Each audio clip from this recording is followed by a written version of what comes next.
Hello everyone, this is Jagjeet Singh from PA Legal Classes. Very good afternoon to all, Sat Shri अकाल। तो चलिए आज के इस लेक्चर में हम हमारे नेक्स्ट दो सेक्शन रहेंगे, that is wrongful restraint and wrongful confinement. इन दोनों के बारे में बात करेंगे कि ये दोनों सेक्शंस क्या कहते हैं। सबसे पहले अगर हम बात करें तो सबसे पहले बनेगा रॉन्गफुल रिस्ट्रेन, ठीक है जी। अब इसके इंग्रेडिएंट्स क्या है, क्या इसके लिए एसेंशियल रहेगा, वो बात की बात करते हैं। पहले है रॉन्गफुल रिस्ट्रेन। अगर रॉन्गफुल रिस्ट्रेन होगा तो तभी वो आगे क्या है, रॉन्गफुल कन्फाइनमेंट भी बनेगा।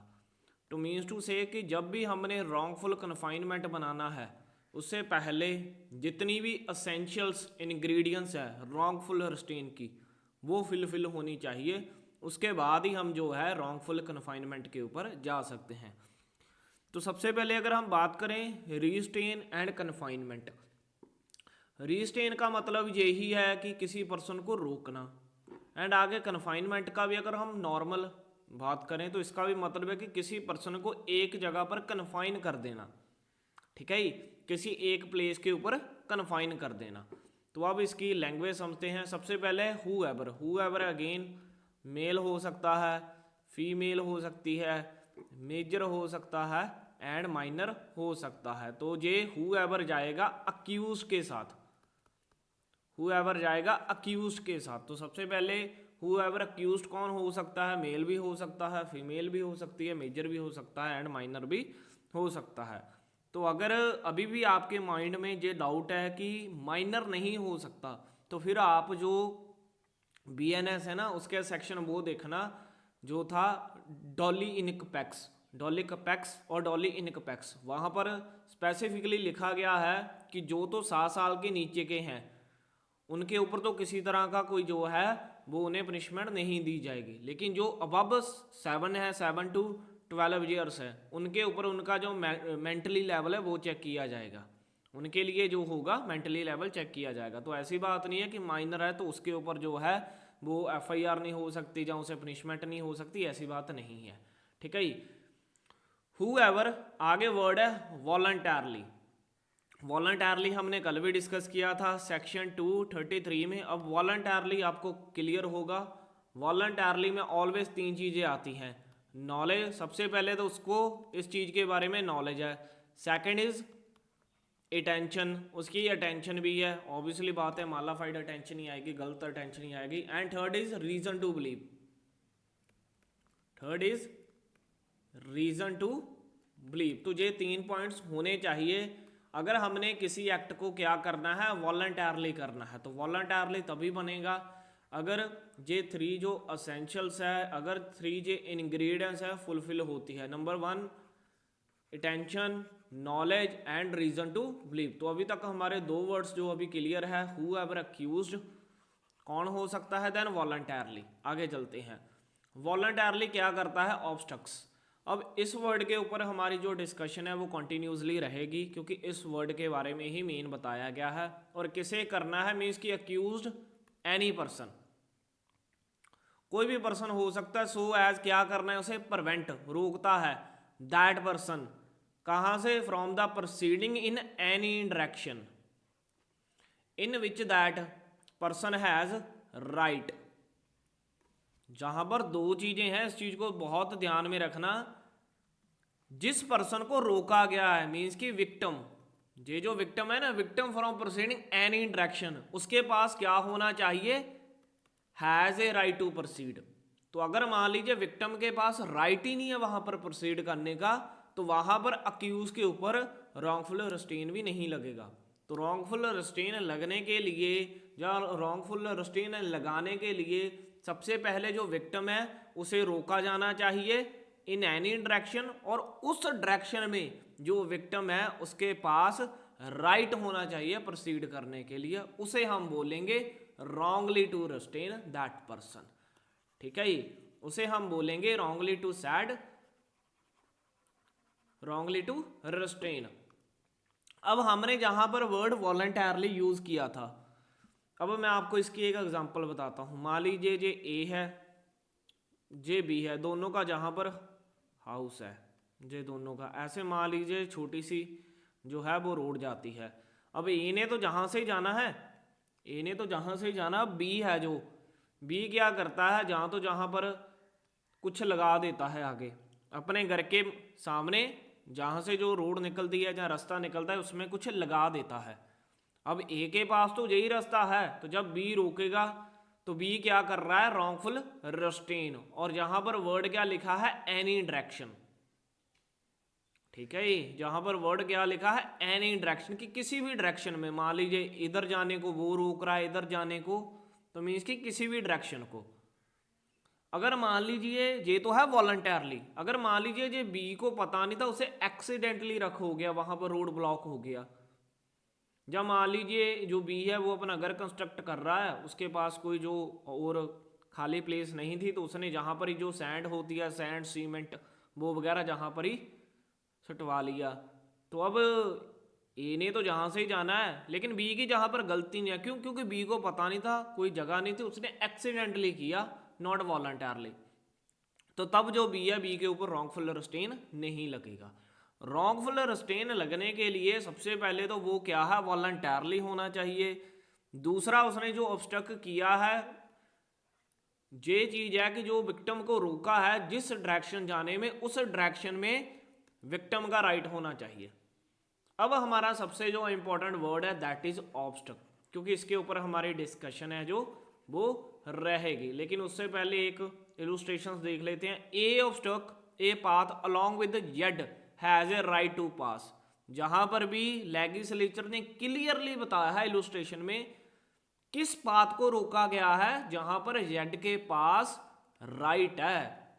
अगर जेड के पास राइट ही नहीं है तो तब ये ऑब्स्ट्रक्ट करे, जो मर्जी करे, उसके ऊपर क्या है, रॉन्गफुल रिस्ट्रेन नहीं लगेगा। So A not believing in good faith means की नॉट बिलीविंग, दैट मीन्स की वॉलंटरली, दैट की he has a right to stop path yet there by prevent from the passing A wrongfully restrain Z. तो means की A के ऊपर क्या लगेगा, obviously बात है रॉन्गफुल रिस्ट्रेन लगेगा। अब हमारा जो सबसे इंपॉर्टेंट वर्ड है, इस वर्ड के साथ आप लिख सकते हो नॉट एक्सीडेंटली, वॉलंटरली के साथ। अब आगे हमारा जो सबसे इंपॉर्टेंट वर्ड है दैट इज है ऑब्स्ट्रक्शन।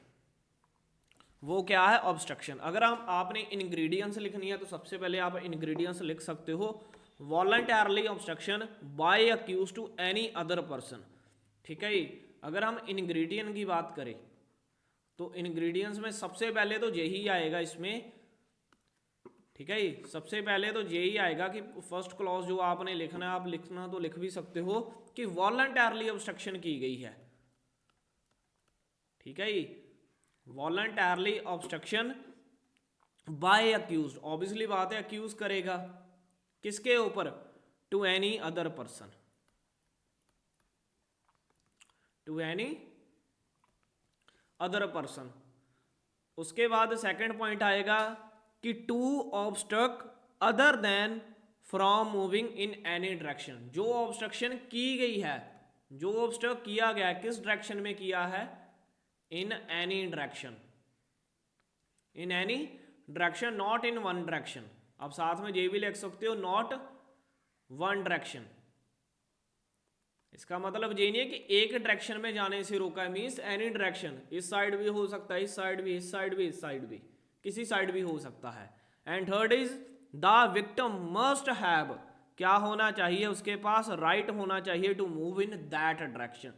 जिस डायरेक्शन में जाने को रोका गया है उस डायरेक्शन में जो विक्टिम है उसके पास क्या होना चाहिए, मस्ट हैव द राइट। तो थर्ड इज द जो विक्टिम है must have the right to move, right to move। तो ये तीन मेन इंग्रेडिएंट्स है, इसे आप याद रखना, लिखना चाहते हो साथ में लिख सकते हो। ठीक है, तो ये है इसके इंग्रेडिएंट। अब सबसे इंपॉर्टेंट वर्ड क्या है, ऑब्स्ट्रक्शन। जो वर्ड ऑब्स्ट्रक्शन है ये कहीं पर डिफाइन नहीं किया गया, ना तो इसे जर्नल क्लॉजेज एक्ट की बात करें वहां पर डिफाइन किया गया है, ना ही इसे जो है वो बीएनएस में डिफाइन किया गया है। इसकी ना तो बीएनएस में इसकी कोई डेफिनेशन प्रोवाइड की गई है। तो ऑब्स्ट्रक्शन का मतलब क्या होगा, ठीक है। अब ऑब्स्ट्रक्शन का मतलब क्या होगा? Generally it means any kind of act on the part of accused, कि जर्नली एक ऐसा एक्ट किसके द्वारा, on the part of accused that create an obstruction. That क्या करता है? क्रिएट करता है ऑब्स्टिकल। ऑब्स्टिकल मीन्स कि जहाँ ऑब्स्ट्रक्शंस कुछ भी बोल सकते हो, किस चीज में? In the movement of another, कि जो दूसरे की मूवमेंट में क्या करता है? रुकावट डालता है। ठीक है जी। तो जर्नली ये वर्ड जो है कहीं पर एक्सप्लेन नहीं किया गया, बट इट मीन्स है एनी काइंड ऑफ एक्ट। ठीक है, any kind of act, any kind of act on the part of accused. ठीक है, any kind of act on the part of,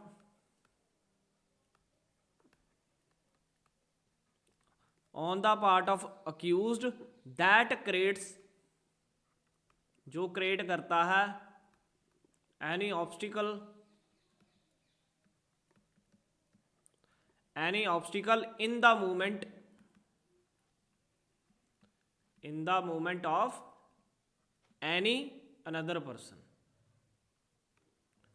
ठीक है, इसे बोलते हैं ऑब्स्ट्रक्शंस, इसे बोलते हैं ऑब्स्ट्रक्शंस। अब क्वेश्चन इज कि ऑब्स्ट्रक्शन का मैनर क्या होगा? अब क्वेश्चन ये है कि जो ऑब्स्ट्रक्शंस है हम कर कैसे सकते हैं? कोई मैनर है उसका बताया गया ऑब्स्ट्रक्शंस का, कि मैनर क्या होना चाहिए? तो सबसे पहले जो ऑब्स्ट्रक्शन है वो होगी फिजिकली फोर्स। ऑब्वियसली बात है, आप उसे फिजिकली रोक रहे हो। फिजिकली फोर्स, जैसे मान लीजिए हमने वही एग्जांपल की थी, ये ए का घर है, ये बी का घर है, जहाँ से पाथ जा रहा है। अब ए ने जहाँ से जाना है तो बी जहाँ पर निकल के बाहर आ रहा है वो नहीं है, जॉन बनेगा डॉन। तो जो जॉन बनेगा डॉन, बी वहाँ पर सामने खड़ा है गुस्से में कि आ तू निकल के दिखा कैसे बाहर निकलता, मैं तो तुझे छोड़ूंगा नहीं, निकल के तो दिखा, मैंने तो अभी अभी बे प्रोटीन खाया है, मैं तो तुझे छोड़ूंगा नहीं, तुम देखना। सामने से ये भी बोलता है कि मैंने भी दूजी वाला दूध पिया है। समझते हो ना? वही वाला सही ना? हाँ। तो बी कैसे रोक रहा है? फिजिकली। तो आप फिजिकली ऑब्स्ट्रक्ट कर सकते हो? Answer is yes. Second is by word, by words. By words, अगर आप पंजाब से हो तो आप अच्छे से समझ रहे हो कि वाई वर्ड्स कैसे रोकना है। शायद मेरे को लग नहीं रहा कि, चलो बाकी स्टेट से भी होगा तब भी सेम ही है, कोई ज़्यादा सीन चेंज नहीं है। अगर इंडिया तो सभी स्टेट्स में सेम है, लेकिन मैं पंजाब की पर्टिकुलर बात कर रहा हूँ कि जहाँ पर वाई वर्ड्स कैसे रोकना है आपको पता है। ठीक है ही। और आगे थर्ड है बाय कंडक्ट। बाय कंडक्ट का मीन्स है कि आपने कोई पर्टिकुलर ऐसी चीज़ है जिससे परमानेंट रास्ता ब्लॉक किया है और डेली आप लगा देते हो। जैसे मान लीजिए आपके पास कोई ट्रॉली है तो आप डेली क्या है जहाँ पर वो लगा देते हो, शाम के टाइम उसे अपने घर लगा लेते हो, सुबह फिर लगा देते हो। तो ये बाय कंडक्ट, ये क्या है? By conduct. ठीक है। तो ये कुछ मैनर्स हैं, फिजिकली फोर्स हो सकती है, बाय वर्ड्स हो सकती है, बाय कंडक्ट हो सकती है। और आगे जो वर्ड वॉलंटियरली है हमने डिस्कस कर लिया है कि एक्सीडेंटली इसमें फॉल नहीं करेगा। ठीक है, तो जो एक्सीडेंटली है वो इसमें फॉल नहीं करेगा। आगे मान लीजिए कि जो वर्ड जहां पर पर्सन दिया गया है, क्या इसमें कोई व्हीकल भी आ सकता है? कि जो ऑब्स्ट्रक्शन करनी है आपने व्हीकल की ऑब्स्ट्रक्शन कर सकते हो। कि मान लीजिए जैसे ए है, वही सेम एग्जांपल कि ए का व्हीकल है आप उसे नहीं जाने दे रहे, क्या व्हीकल भी आएगा? आंसर इज नो, क्योंकि जहां पर वर्ड पर्टिकुलर यूज किया गया है पर्सन, तो पर्सन में ना तो कोई छोटा व्हीकल आएगा ना बड़ा व्हीकल आएगा। जहां पर बात की गई है इटसेल्फ सिर्फ पर्सन की, जहां पर जो बात की गई है ना वो सिर्फ किसकी की गई है? सिंपल सी बात जो की गई है वो की गई है पर्सन की। अगर मान लीजिए ए कल को कोर्ट में चला जाता है बी के खिलाफ, क्या बी ये चीज बोल सकता है कि इसके पास कोई ऑल्टरनेटिव रास्ता है? जैसे मान लीजिए ए है, सेम एग्जांपल ले लेते हैं, ये पाथ है।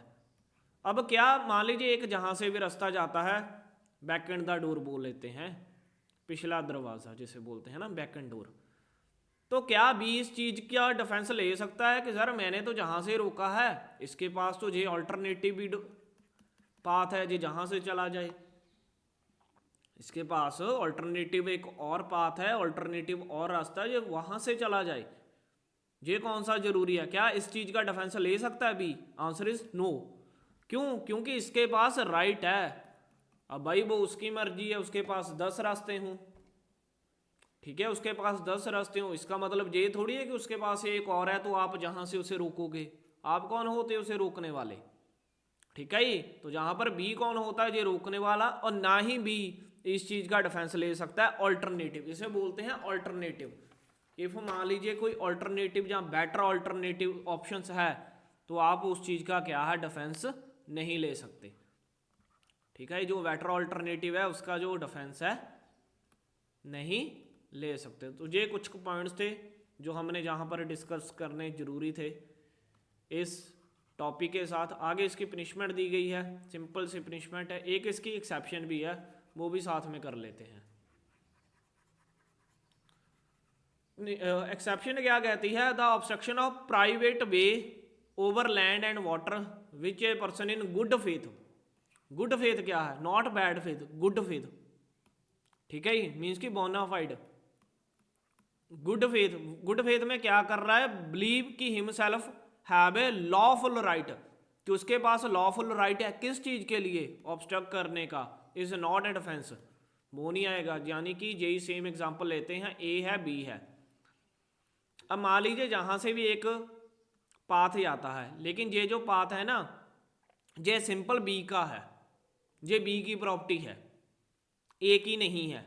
तो ये जो प्राइवेट पाथ है सिर्फ बी का है, ए इसे यूज कर रहा है, ए से यूज कर रहा है। तो बी ने एक दिन बोल दिया कि भाई जहां से तुम ना जाया करो, मेरी फैमिली होती है, मेरे को परेशानी होती है, तेरे पास ये पाथ है जहां से चला जा, तू ये पाथ है जहां से चला जा। तो अगर मान लीजिए बी जहां से रोक देता है, जहां बी को लगता है कि गुड फेथ में ये तो उसका जो प्रॉपर्टी है वो रोक सकता है, उसने रोक दिया। अब ए कोर्ट में जाके चला जाए, देखिए सर इसने मेरे को रोक दिया, रॉन्गफुल रिस्ट्रेन कर दिया, तो कोर्ट बोलेगा कि भाई उसका प्राइवेट है, वो उसकी प्राइवेट प्रॉपर्टी है, उसका दिल करेगा वो रोक देगा। ऐसा थोड़ी है कि कोई भी किसी की प्रॉपर्टी में जो है जाकर कब्जा कर लेगा, उसमें जाने लग जाएगा, ऐसा थोड़ी है, वो उसकी प्राइवेट प्रॉपर्टी है। ठीक है, तो ये था सेक्शन 126। अब है सेक्शन 127, रॉन्गफुल कन्फाइनमेंट। जब भी आपने रॉन्गफुल कन्फाइनमेंट पर आना है तो सबसे पहले आपकी जो इनग्रेडिएंट्स है सेक्शन 126 की वो फिलफिल होनी चाहिए।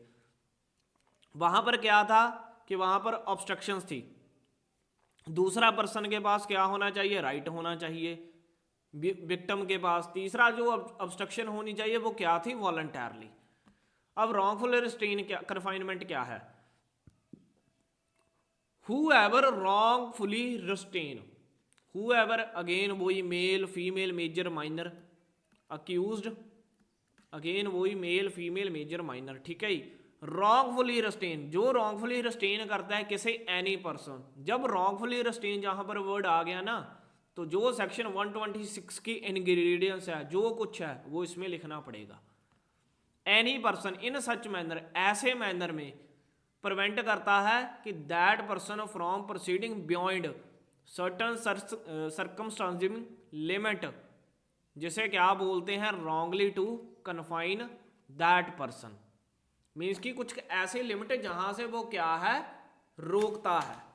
ठीक है, सबसे पहले तो क्या है कि there must be wrongful restraint all in ingredients, जो रॉन्गफुल रिस्ट्रेन की ऑल इंग्रेडिएंट्स है वो फुलफिल होनी चाहिए।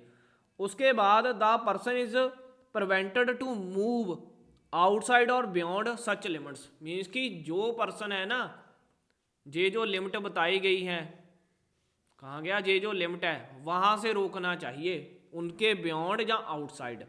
The word circumstances limit means that limit must be certain and define, कि ये जो लिमिट्स है ना ये मस्ट बी सर्टन होनी चाहिए एंड डिफाइन होनी चाहिए। ये जो लिमिट है ना ये must be certain and define, clear होना चाहिए कि कौन सी है। और उसके बाद the limit must be such A nature that accused can exercise control over the other person. तो जो ये लिमिट है ना, एक तो ये सर्टन होनी चाहिए, डिफाइन होनी चाहिए, उसके बाद ऐसे नेचर में होनी चाहिए कि जो अक्यूज्ड है इसे कंट्रोल कर सके, जो अक्यूज्ड है ना इसे कंट्रोल कर सके। आगे द वर्ड जो कंट्रोल है इसका मीन्स है कि the accused has capacity to prevent the person from the moving out those limits, कि मीन्स उस दोज लिमिट के आउटसाइड या बियॉन्ड जाने के वो कंट्रोल कर सके। मैं आपको इसकी एग्जांपल देता हूं। मान लीजिए ए है, ए पुलिस ऑफिसर है, बी उसने किसी पर्सन को क्या है वो जेल में रखा है।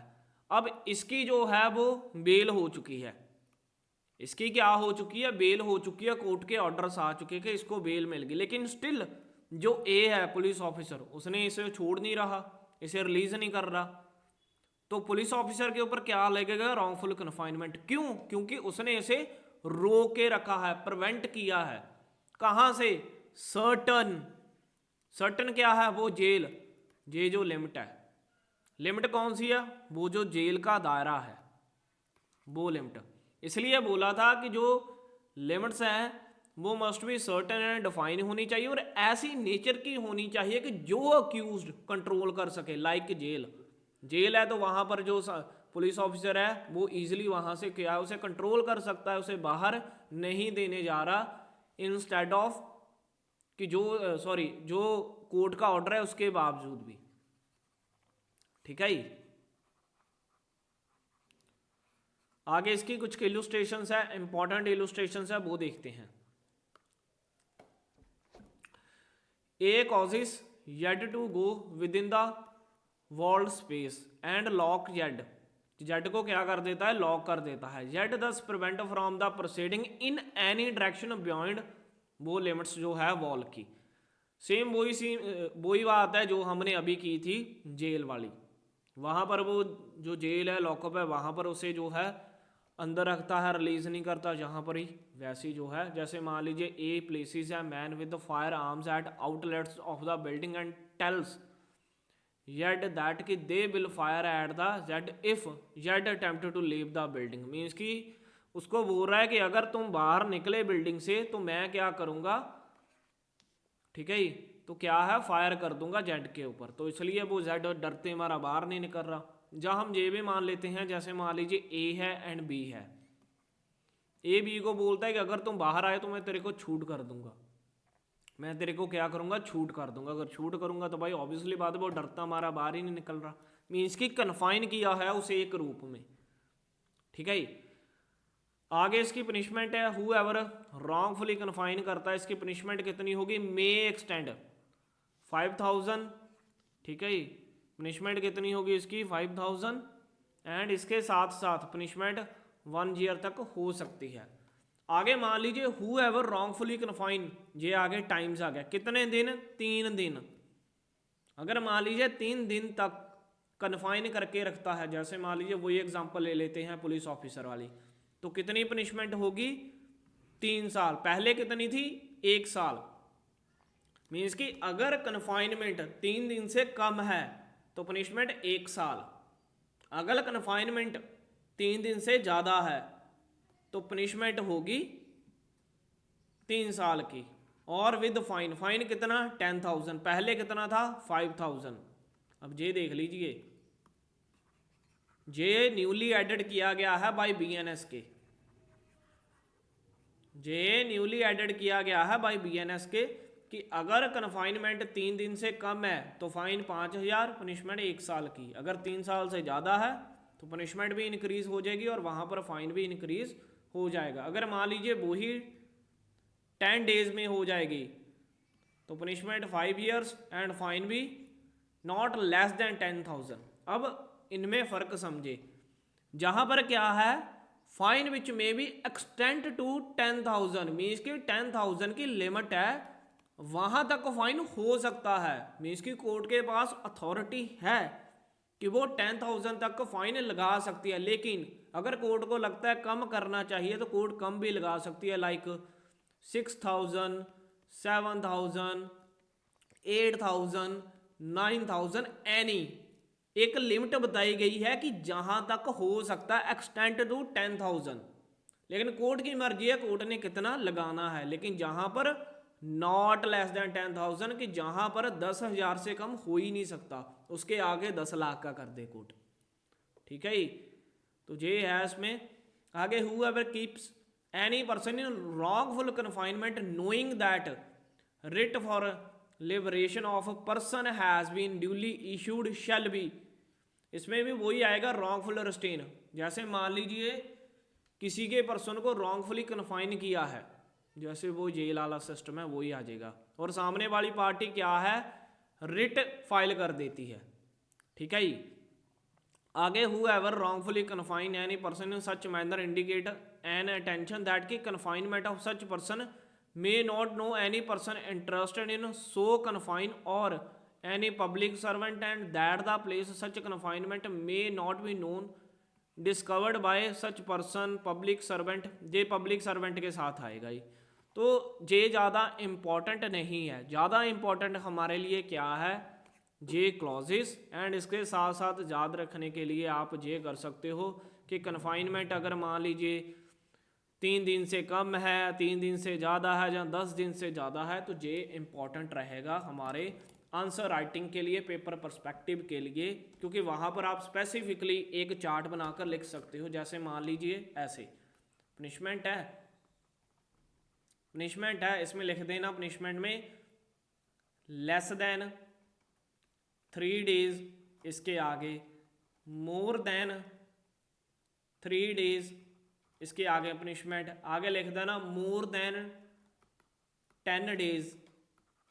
तो ऐसे क्या है, आपको एक अच्छी खासी प्रेजेंटेशन बन जाएगी और उससे जो पेपर चेकर होगा उस पर इम्पैक्ट पड़ेगा कि जी बिल्कुल इस बच्चे ने पढ़ा है, उसे पता है। और आप जब भी इसे लिखना है ऐसे टेबल बना के लिखना है, ये नहीं है कि ऐसी थ्योरी डाल के बना दिया, पता ही ना चले कि क्या लिखा है क्या नहीं लिखा। और मेरी तरह राइटिंग बिल्कुल नहीं करनी, और जो मर्जी मेरी तरह करो, पढ़ो जो मर्जी करो, लेकिन मेरी तरह राइटिंग नहीं करनी, मैं पहले बता रहा हूँ, क्योंकि मेरी राइटिंग अच्छी नहीं है। ठीक है जी, तो ऐसे चार्ट बना के लिखना है जिस चीज़ को। अब हल्के से थोड़े से एक बार नोट्स देख लेते हैं हमारे, दैन फिर उसके बाद आज के लेक्चर को वाइंड अप करते हैं आज का।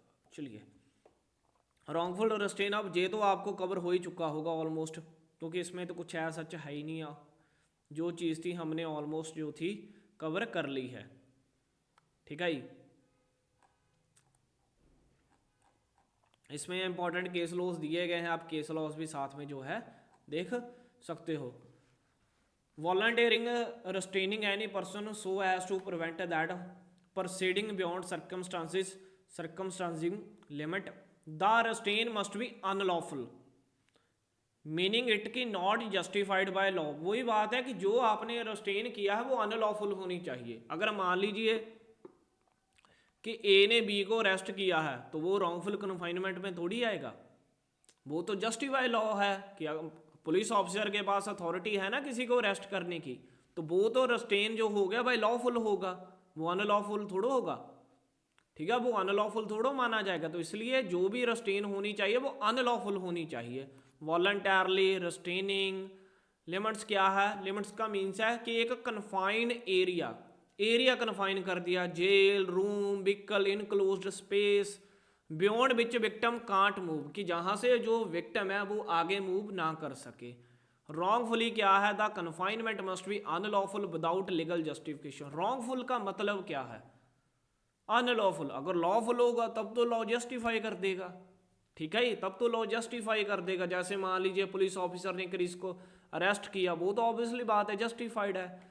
एसेंशियल क्या है, the accused must be voluntarily, the restrain must be prevent victim moving beyond specific confined space, the act must be unlawful, ये सारी चीज़ें आएंगी। ठीक है, उसके बाद illustration, locking in a room, confinement for 3 days, confinement for extortion, threat based confinement. तो ये कुछ इलुस्ट्रेशंस हमारे नोट्स में दी है। आगे केस लॉज है, state versus Gujarat versus Keshav Lal Mangal Lal. Facts, the accused lock the complainant in a warehouse for 2 days, extort money, preventing him from living the prosecution charge the accused under जे आईपीसी के cases है, क्योंकि अभी BNS में तो cases नहीं आए। तो मीन्स टू से मान लीजिए ए है, ए हस्बैंड है, अपनी वाइफ को क्या करता है, एक रूम में ही जो क्या करता है, बंद कर देता है। बंद क्यों करता है कि कहता है कि अपनी फैमिली से 5 CR मेरे को लेके दो, 5 करोड़ कि 5 CR लेके दो। क्या वो अब डॉरी बनेगा कि जहाँ पर बनेगा, वो जहाँ पर भी केस बन जाएगा। क्यों? क्योंकि ए ने बी को कन्फाइन किया हुआ है एक रूम में, जाने नहीं दे रहा, कुछ खाने को नहीं दे रहा, और बार बार क्या मांग रहा है, एक्सटॉर्शन, एक्सटॉर्ट कर रहा है उसे। ठीक है जी। तो ये आप केस लॉज है वो देख सकते हो, Ramananda versus state of Bihar. इसमें क्या था कि the accused tied the complaint with the tree for the several hours. आपको भी ऐसे ट्री के साथ मानूंगा, अगर आप पास ना हुए तो देख लेना फिर। प्रिवेंटिंग हिम, सॉरी मजाक कर रहा हूँ, और ना क्लास लगा नहीं ना।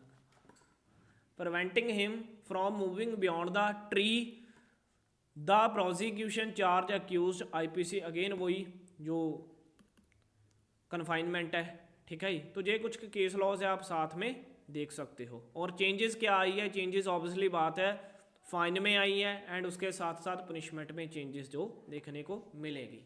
तो ये था आज का लेक्चर, हमारे 2 section wrongful restraint and wrongful confinement complete होता है। नेक्स्ट लेक्चर में हम करेंगे force, criminal force and assault के बारे में। So thank you very much, good afternoon once again.